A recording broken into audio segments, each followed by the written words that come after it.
apparut devant Sarah et lui annonça qu'Abraham était sur le point de sacrifier leur fils. Ces événements traduisent les différents niveaux de lumière spirituelle que la vie de Sarah a révélés dans ce monde. La pertinence de ce passage de les forces métaphysiques incarnées par Sarah sont instillées en nous par une méditation réfléchie sur ces versets.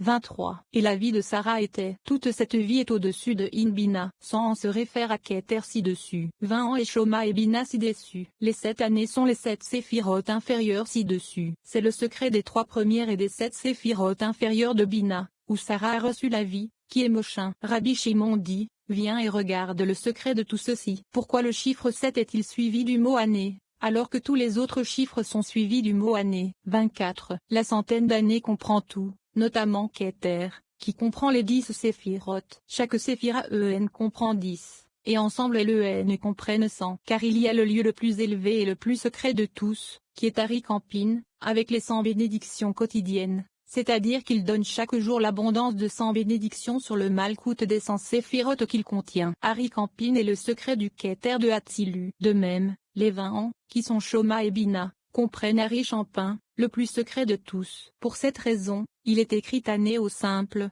qui est le secret de l'unisson, pour une pensée et un jubilé. Et Yovel. Le secret de Shoma et de Bina ne se sépare jamais l'un de l'autre, comme les 3 premiers séphirotes sont joints l'un à l'autre comme un seul.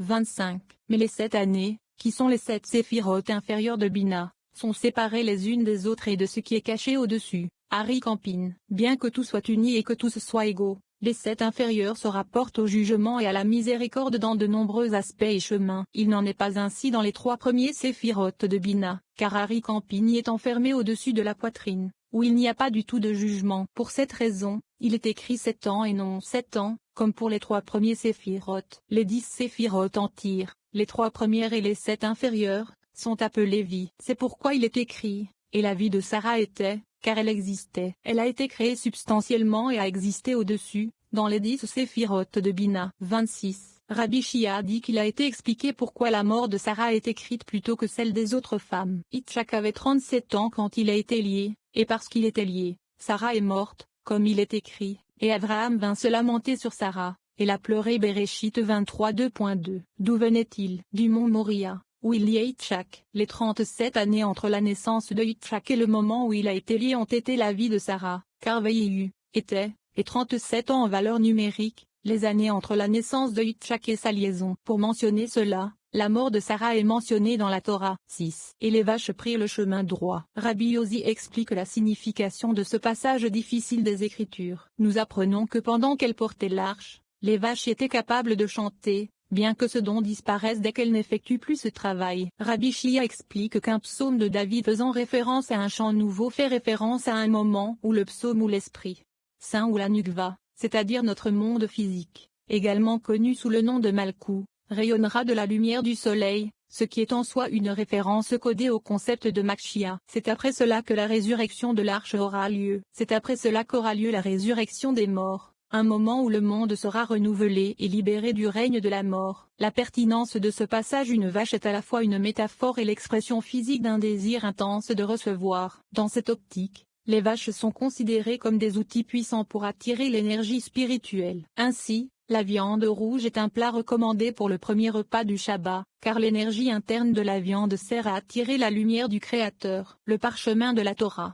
qui fonctionne comme une antenne pour éveiller les forces métaphysiques, est produit à partir de la peau d'un veau. Le Zohar utilise donc la vache comme un symbole du désir insatiable de l'homme de recevoir pour lui-même uniquement, et l'image d'une vache qui chante révèle une créature qui s'élève au-dessus de sa nature innée. Ce pouvoir est apparu au moment où les vaches ont commencé à transporter l'arche et les parchemins qu'elle contenait. Le Zohar fait ici allusion à la capacité de la Torah à aider à surmonter les tendances immorales innées et les désirs égocentriques. Lorsque l'humanité aura complètement éliminé toutes ces mauvaises inclinations, la mort aura disparu du paysage de l'existence humaine. La paix et l'épanouissement du monde seront éternellement atteints, ce qui est signifié par la référence du Zohar à la lumière du soleil, qui représente Makshia. La capacité de hâter une rédemption personnelle et mondiale nous est accordée au moyen de ces versets et des influences spirituelles correspondantes. Nous éliminons la force de la mort de nos vies. Gardez à l'esprit le fait que la mort peut faire référence à la disparition d'une entreprise, à la fin d'une relation importante ou à l'effondrement de notre bien-être émotionnel. 27. Rabbi Ozi a commencé par le verset suivant, un psaume, chanté, Hébreu. Cheru, à Hachem un chant nouveau, car il a fait des choses merveilleuses. Sa main droite et son bras saint lui ont donné la victoire. Tehillim 98. Les amis ont expliqué que cela était dit par des vaches, comme il est écrit, et les vaches prirent le chemin droit, Hébreu. Veïcharna, Ishmuel 6h12. Le mot Veïcharna signifie également qu'elles ont chanté, Hébreu. Charu, une nouvelle chanson. Quel nouveau chant? Un psaume, chanté à Hachem, une nouvelle chanson. 28. Nous devons examiner attentivement ce verset. Tout ce que le Saint, béni soit-il, a créé dans le monde lui offre des louanges et des chants, soit en haut, soit en bas. Si vous dites donc que les vaches ont chanté ce chant, c'est assurément le cas, car il y a là un profond secret. Lorsqu'elles portaient l'arche, elles chantaient, mais une fois que l'arche leur fut enlevée, elles se comportèrent à nouveau comme les autres vaches du monde et ne chantèrent pas. Il est certain que l'arche au-dessus d'elles les faisait chanter. 29. Il est écrit, un psaume contrairement à d'autres endroits, où il est écrit, un psaume de David ou le psaume de David. Ici, David n'est pas du tout mentionné, seulement un psaume. Ceci parce que le Saint-Esprit est destiné à le chanter, lorsque le Saint, béni soit-il, fera sortir les enfants d'Israël de la poussière. Par conséquent, David n'est pas mentionné ici. Puis chanter à Hachem un chant nouveau, car il s'agit d'un chant nouveau qui n'a pas été chanté depuis la création du monde. 30. Rabbi Shia dit qu'il est écrit, il n'y a rien de nouveau sous le soleil. Kohelet 2.9. Mais voici que ce chant est nouveau et sous le soleil, car il sera sous le soleil. Quel est ce chant nouveau? C'est la lune, qui est la Nukva. Car alors la lune sera nouvelle sous le soleil, c'est-à-dire que sa lumière redeviendra comme la lumière du soleil, qui est Zahir Ampin. Que signifie l'expression, il y aura du nouveau sous le soleil? C'est le sens du verbe, car il a fait des choses merveilleuses. Quelles sont ces choses merveilleuses? Elles sont sa droite et son bras saint lui ont donné la victoire. C'est le secret de Société Anonyme main droite et de Société Anonyme main gauche. Zed et Gura, lui ont donné la victoire. Pour qui ont-ils remporté la victoire? Pour la note qui a chanté ce chant, le Saint-Esprit, qui est le Nukva. Le Nukva était soutenu par la droite et la gauche, comme il est écrit, lui ont gagné la victoire. C'est pourquoi sa main droite lui a donné la victoire, le grade appelé psaume, nommé le Saint-Esprit, qui est le Nukva, dont la lumière sera comme la lumière du soleil. Quand cela se produira-t-il? Lorsque les morts du monde sortiront de la poussière, alors ce qui n'a pas encore été fait dans le monde sera nouveau. 31. Rabbi Ozi dit, lorsque le Saint, béni soit-il, se vengera du monde pour Israël, il chantera ce nouveau chant, mais à la venue de Machia, qui n'est pas le temps de la résurrection. Car après la venue de Machia, les morts du monde se relèveront de la poussière et le monde sera complètement renouvelé. Il sera différent en ce sens que la mort ne régnera pas sur le monde, comme elle l'a fait depuis que le serpent a apporté la mort à tous, souillé le monde et obscurci le visage des hommes. 7. Et je mettrai l'inimitié entre toi et la femme. Cette phrase troublante, prononcée par le Créateur dans le Jardin d'Éden, fait référence au fossé infranchissable entre les pieux et les impies de ce monde, qui ne sera jamais comblé tant que le serpent de la mort conservera son pouvoir. Nous apprenons également comment Seth et Séphiroth créent et soutiennent les jours de l'homme. Malgré toute la misère qu'ils causent, les méchants sont finalement effacés, comme s'ils n'avaient jamais existé, tandis que les justes jouissent de la vie éternelle. La pertinence de ce passage sans la lumière du Zohar, le sens profond de la Torah reste obscurci par la confusion et l'incompréhension. Le travail de déchiffrage du langage de la Torah est en soi un pas vers la croissance spirituelle. En nous efforçant de comprendre les mystères de la Torah, nous gagnons la lumière et l'épanouissement spirituel. En particulier, le Zohar clarifie l'importance des femmes dans la Torah, dont la signification est toujours spirituelle et jamais simplement littérale. Ainsi, le terme homme fait référence au monde spirituel supérieur et au désir de partager, tandis que la femme désigne notre monde physique et le désir de recevoir. La lumière spirituelle émanant du monde supérieur ne peut illuminer notre monde inférieur que lorsque notre mauvais penchant, appelé serpent de la mort, est vaincu et que notre caractère est transformé. Les mauvaises tendances de l'homme sont la force vitale du serpent. Tant que nos aspects négatifs resteront en nous, l'ange de la mort prévaudra sur notre existence physique. Nous devons apprendre à détester notre mauvais penchant, à avoir de l'inimitié pour notre propre désir de recevoir pour nous seuls. Dans ce passage particulier, nous acquérons la force de construire une profonde aversion envers ces traits négatifs. 32. Venez et regardez, il est écrit, et je mettrai une hostilité entre toi et la femme. Béréchit 3h15. Il demande, qu'est-ce que l'inimitié? Eva. Il répond que c'est ce qui est écrit. Il passe avec des bateaux rapides. Éve, Iov 9h26, car parmi les bateaux qui naviguent dans la grande mer, certains, appelés bateaux ennemis, sont les bateaux du serpent qui naviguent parmi eux. 33. La phrase entre toi et la femme fait référence à la femme qui craint Hachem. Michelet 31 2.30. Malkout. Les mots et entre ta semence font référence au reste des nations païennes. La semence est du serpent, tandis que et sa semence, à savoir Israël, signifie la semence de Malkout. Il t'écrasera la tête est une référence au Saint, béni soit-il, qui enlèvera le serpent du monde, comme il est écrit, il détruira la mort pour toujours. Ésaïe 25 2.8. Et je ferai aussi disparaître l'esprit impur du pays. Zacharia 13 2.2.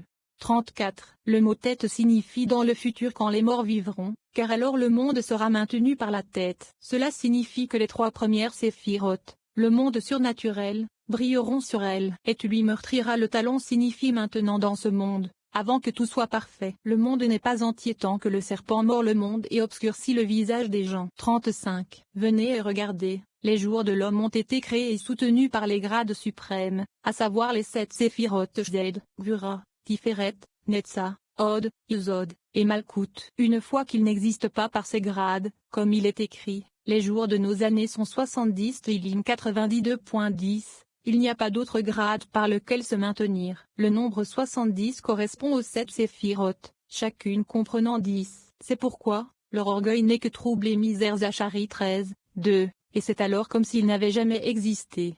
36. Mais les jours des justes sont éternels. Ils vivent plus de 70 ans parce qu'ils reçoivent du Mazal céleste, qui ajoute la vie à 70 ans, autant qu'ils le veulent. C'est ce qui est écrit. Et la vie de Sarah fut. Et ce sont les jours des années de la vie d'Abraham qu'il a vécu. Bereshit 25 2.7. Si vous dites qu'il est également écrit d'Ishmaël, et ce sont les années de la vie d'Ishmaël. Zacharie 13h17, alors qu'il n'était pas juste. C'est uniquement parce qu'il s'est repenti. C'est pourquoi il est écrit ce sont ces jours comme ceux d'Abraham. 8. Tes yeux ont vu ma chair déformée. Nous apprenons ici comment les 3 prières récitées par un voyageur peuvent être incorporées dans une seule bénédiction. Rabbi Yehuda enseigne ensuite que toutes nos actions, bonnes ou mauvaises, sont enregistrées dans un livre céleste. Savoir cela révèle l'importance de prier avant de s'engager dans toute action. Rabbi Bo et Rabbi Tchak débattent ensuite de la signification de la chair non façonnée et de la manière dont cet état bestial s'applique respectivement à David et à Adam. La chair non façonnée fait référence au désir de recevoir pour soi seul, ce qui s'apparente au désir primitif d'un animal. Nous apprenons pourquoi il ne restait plus personne qui ressemblait, même vaguement, à l'Adam originel. Avant le péché, Adam était un être d'une beauté spirituelle et physique inouïe, que l'homme a ensuite tenté d'utiliser à des fins négatives. Le rabbin Yehuda poursuit en expliquant que les dons du Créateur sont accordés uniquement pour soutenir des objectifs spirituels. Si un homme s'enorgueillit de sa richesse ou de ses enfants, au lieu de les utiliser au service du divin, il sera finalement détruit par eux. Il en va de même pour la beauté d'Adam, que le Créateur donne afin qu'un homme puisse devenir encore plus pieux et connecté à la loi. Ceux qui ne parviennent pas à garder pur ce que le Créateur a donné, sont rapidement chassés du monde. On nous dit que chaque nuit est divisée en 3 quarts, au cours desquels l'âme de l'homme quitte la chair non façonnée de son corps pour être examinée par le Saint sur 3 questions distinctes. Si l'âme échoue à ce test, Rabbi Shimon est cité par Rabbi Yehuda comme ayant dit, elle est éjectée de ce royaume divin. L'accent est mis sur le fait que chacune de nos actions est vue et enregistrée. Par conséquent, rien ne doit être fait sans tenir compte de ses conséquences. La pertinence de ce passage. La nature de l'homme est de considérer la richesse et le luxe comme des attributs précieux. Nous sommes tous enclins à accorder plus de valeur à la beauté physique et aux apparences extérieures qu'aux qualités intérieures intangibles de la vie. Intellectuellement, nous pouvons accepter l'idéal selon lequel les seuls biens qui valent la peine d'être possédés sont ceux qui ne peuvent être achetés et vendus. Mais vivre une vie qui incarne vraiment cet idéal est une tâche formidable, car l'ego exerce une influence sur toutes nos pensées et nos actions. L'intention spirituelle de ce segment est de maintenir notre conscience concentrée sur la lumière du Créateur, même pendant le sommeil. La lumière spirituelle qui émerge ici nous rend plus conscients de nos actions et de leurs répercussions, et nous aide à valoriser et à apprécier les véritables trésors de la vie. Midrash Anolam, interprétation homilétique sur l'obscurité, 37, était Bereshit 23. Nos sages ont commencé par le verset suivant. Viens, mon bien-aimé, sortons dans les champs, logeons dans les villages. Sherachurim 7h13. Les sages ont enseigné qu'une personne qui voyage doit réciter 3 prières, la prière quotidienne obligatoire, la prière pour être protégé en chemin et une prière pour rentrer chez soi en paix. La récitation de ces prières ne nécessite pas 3 bénédictions, car elle peut se faire en une seule bénédiction, puisque nous avons appris que tout ce qu'un homme demande